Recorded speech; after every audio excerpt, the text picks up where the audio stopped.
Nous sommes en train de parler des comportements, des attitudes qui ouvrent le ciel et qui maintiennent le ciel ouvert.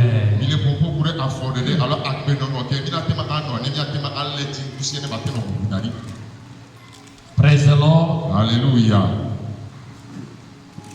La clé qui ouvre le ciel, c'est la même clé qui le maintient toujours ouvert.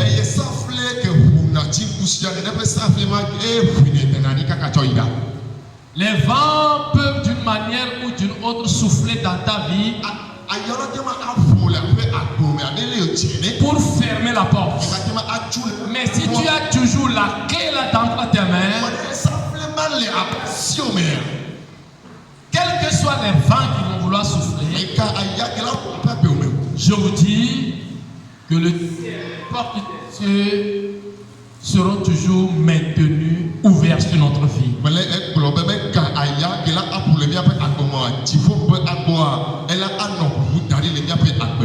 Quelles sont alors ces clés?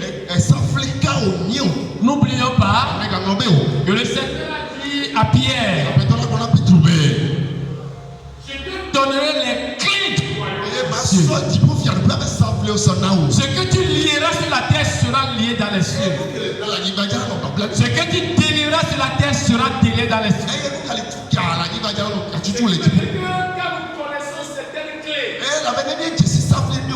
lorsque nous l'appliquons sur la terre, Dieu nous accompagne. Et la première clé fondamentale, c'était la prière. Le Seigneur Jésus a prié. Et le ciel est ouvert au début de son ministère. Et il va se faire entendre du ciel. Voici mon fils bien-aimé. À mon fils, j'ai mis toute mon affection. Écoutez-le. Praise the Lord. La première clé, c'est la prière. Même si tu n'as pas d'argent, au moins tu as la bouche pour prier. C'est très important. La prière ouvre le ciel. Praise the Lord. La clé qui doit sur cette prière, ce sont nos dons, nos offrandes, nos dîmes. Malachie 3:10 nous dit, apportez à la maison du trésor les offrandes et prouvez-moi de la sorte pour voir si je ne vais pas ouvrir les cieux, les écluses des cieux, et si je ne ferai pas pleuvoir sur vous les bénédictions en abondance. Alors, nous devons associer à la prière les dons, les offrandes, les dîmes. Ils maintiennent toujours le ciel ouvert. Dieu va menacer même nos ennemis. Dieu va menacer le dévoreur. Donc nous avons vu cela en loin et en large. Nous avons dit que même l'agriculteur, s'il veut toujours avoir des bénédictions que la terre va lui donner, ne doit pas manger tout. L'agriculteur ne mange pas toutes les semences. Même si elle mange, si l'agriculteur plutôt mange, il doit réserver une partie qu'il doit encore mettre dans la terre pour recevoir des bénédictions en retour. Alors, les bénédictions que Dieu nous donne, ne les dépensons pas toutes. Nous devons quand même penser à Dieu qui nous a bénis. C'est très important. Hallelujah. Praise the Lord. Troisième clé qui permet de maintenir le ciel ouvert, de l'ouvrir et de le maintenir ouvert, c'est l'humilité. Alléluia. Amen. La Bible déclare, Dieu résiste aux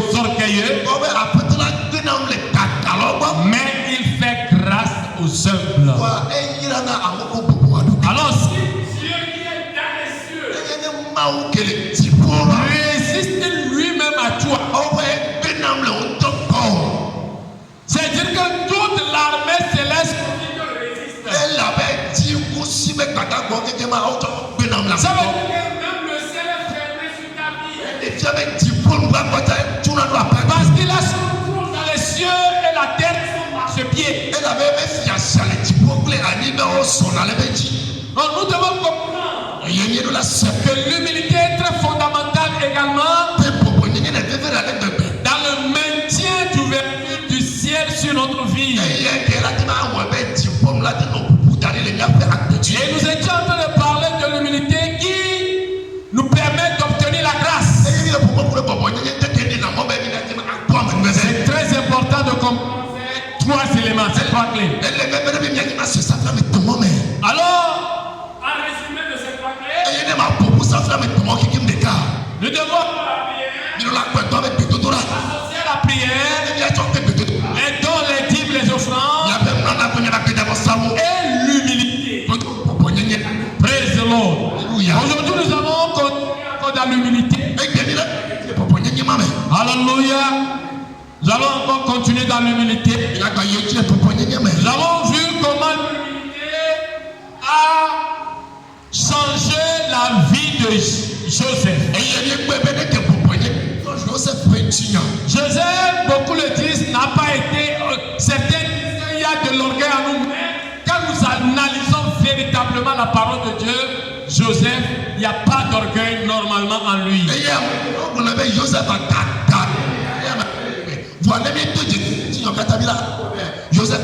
Selon certains, Joseph a eu des rêves. Pourquoi il doit toujours le dire à ses frères? C'est comme si il est en train vraiment de leur montrer que moi je suis particulier. En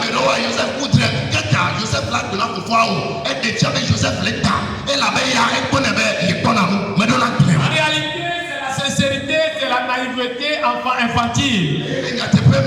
C'est la considération qu'il a par rapport à son père et par rapport à quoi? Vis-à-vis de ses frères. Pour montrer que j'ai ceci, je veux que vous compreniez, que vous m'aidez aussi à comprendre. Si c'est dans l'orgueil qu'il est en train de le dire, la Bible n'allait pas dire que tu étais avec lui. Et la grâce de Dieu l'accompagnant. Dieu n'accompagne jamais les orgueilleux. Mais Dieu marche avec ceux qui sont humbles. Tu es naïf.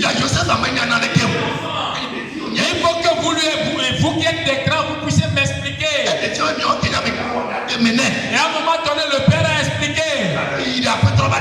Il faut que moi et tes frères, nous venons s'accroupir devant toi. Alors il a compris que ça veut dire que le sens va vous donner quelque chose. Lorsque tu as des frères qui sont plus âgés que toi, je te demande de te soumettre à eux. C'est pourquoi je n'aime pas que des gens qui sont plus élevés que quelqu'un, bien celui qui est inférieur, puisse embêter celui qui est supérieur à lui.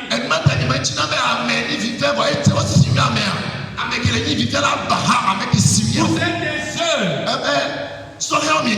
Vous devez vous soumettre à celui qui est plus âgé que vous. C'est très important.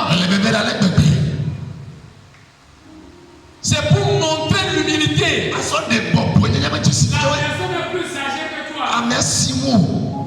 Sache comment lui parler. Si tu veux des explications, demande des explications. Sache comment évoluer avec lui. C'est très fondamental. Même si tu es plus élancé que lui, il est né avant toi.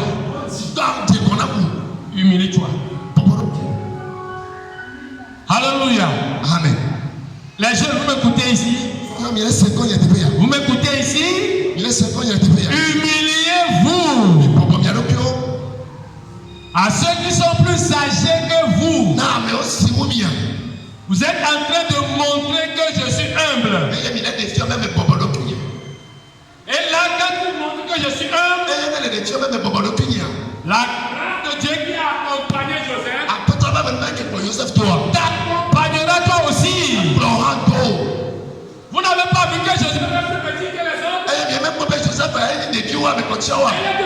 parce que les autres là ne veulent pas se soumettre les uns aux autres.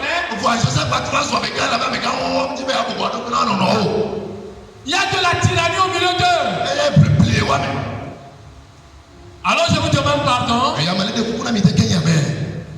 Commençons maintenant par cultiver cet esprit d'humilité à partir de la à partir de l'adolescence. Praise the Lord. Alléluia. La personne est avec avant toi. Même si vous êtes des jumeaux, et on te dit que c'est lui qui est le plus âgé, respecte-le. Respecte-le.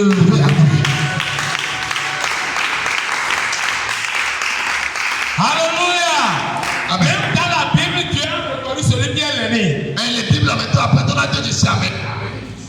Entre Jacob et Esaü, Dieu sait celui qui est aîné. Il y a une loi qui doit revenir à celui qui est l'aîné. Même si c'est 15 minutes qui les séparent, on reconnaît que c'est lui qui est l'aîné. Et il a dit que quelqu'un doit s'humilier à l'autre. C'est ça. Praise the Lord. Alléluia. Alors comprenons ça, rejoice. Anita, comprenez. Judith, comprends bien. Pépé, est-ce que tu comprends?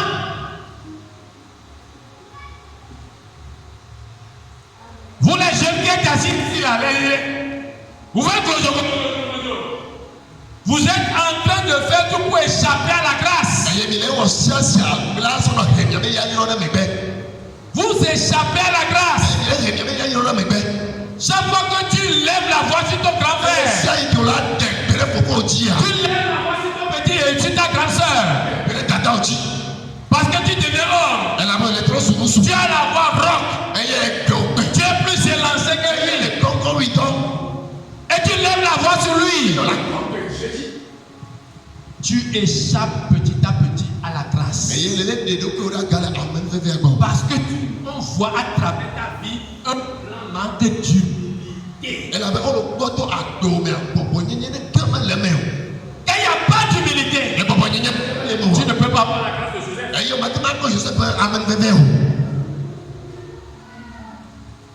Praise the Lord. Alléluia. Joseph servait ses grands frères. Il servait les grands frères. Et c'est dans son service encore que dans leur orgueil, ils ont cherché à le faire périr. Dieu est au trône. La grâce est avec lui. Je l'ai dit dans mon passé. On l'a mis dans un puits.